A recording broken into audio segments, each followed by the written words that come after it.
Welcome back, friends. I just unbolted the oil pan on the 400 and we're about to check out the crank situation. Let's see what we got.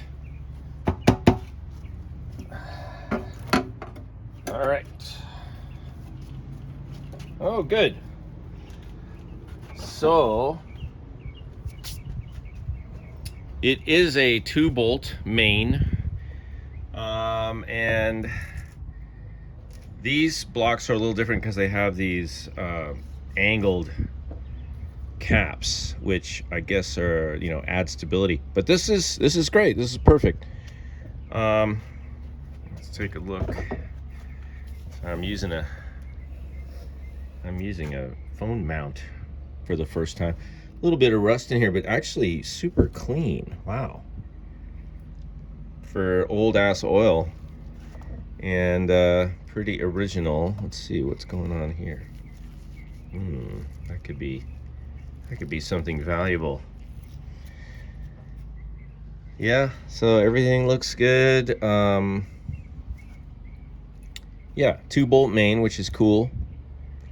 Like I mentioned earlier, some people like the 2-bolt over the 4-bolt. I don't really care.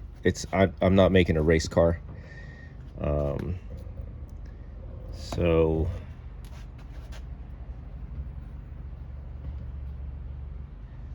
that oil pickup has seen better days probably, right?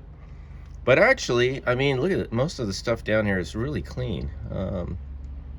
And I kind of dig I don't know why that's a lighter color. Do you guys know why these, the caps are lighter? Let's see what we got. Yeah, all the arrows are pointing in the right direction. P, F, P, F, F.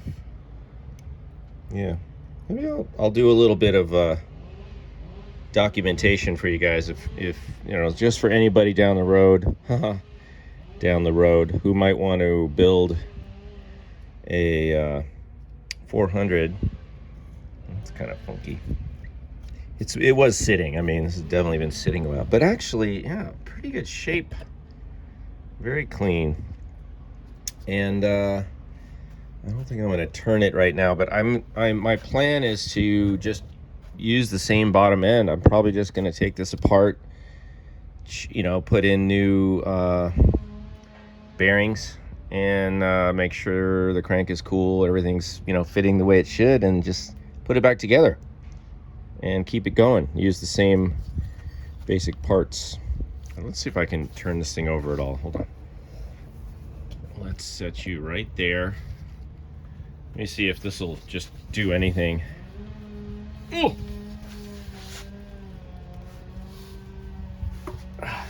Probably be easier if I turn the flywheel, but it's kind of hard to grab. Yeah, I mean, it turns. It's a little tight, but it's okay. Yeah, it's just feels a little bound up, but then all the pistons are still in it right now. All right, let's check the top. I'll be right back. All right, we're still getting a little bit of drainage, but I wanted to show you guys these lifters. So these are the flat tappet lifters. I mean, look at that. Can you see? It's like zero wear. Isn't that crazy? I mean, unless it was rebuilt, but I don't think so.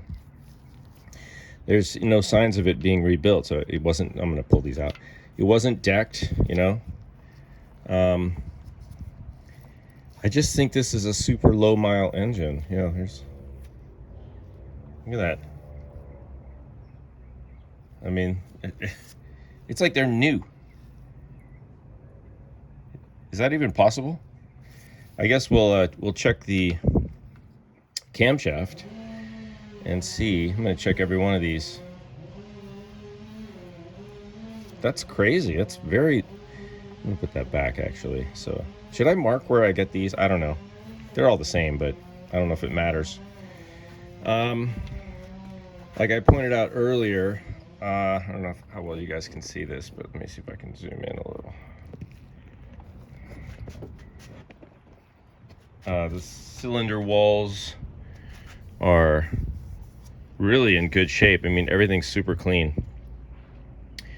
And these have these dished pistons, which I think, again, I think I'm just gonna reuse these. I was doing a little research, and from what I read on the interwebs, if you just replace the, what is it, 76 cc head chambers with a 64 cc, you can just bump the compression up to about 9.5 to 10, right? Just by doing that. And that way I don't have to buy all new pistons, which then you run the risk of, is it going to be at the right height and release, and then you've got valve clearance maybe, or whatever.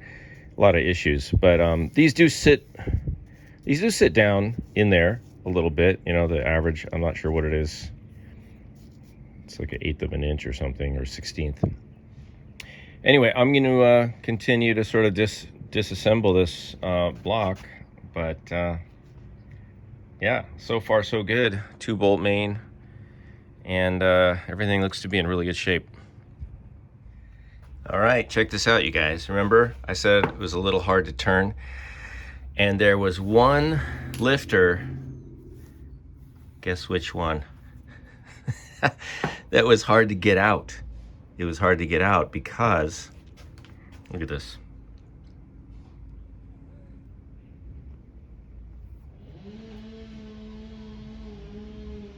How about that? Here's what it's supposed to look like. Look at that dish.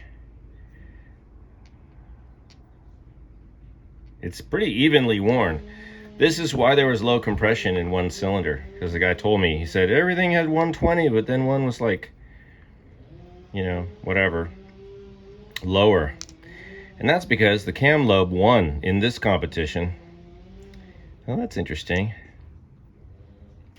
All right, so we'll see what the cam looks like. I'm not going to save any of these, of course. I mean, this isn't where you want to cheap out on a build. I'm probably, now let me ask you guys.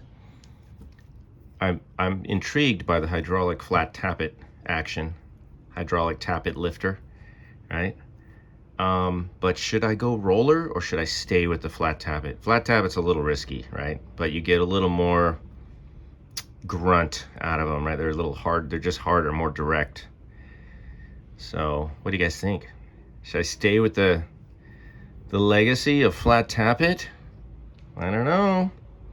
I'm not gonna go crazy with you know, compression or a giant cam. Well, okay, mild cam, a little bit of cam. I want to have a little bit of cam, but anyway, that's kind of interesting. So there you go. Mystery solved. See you later.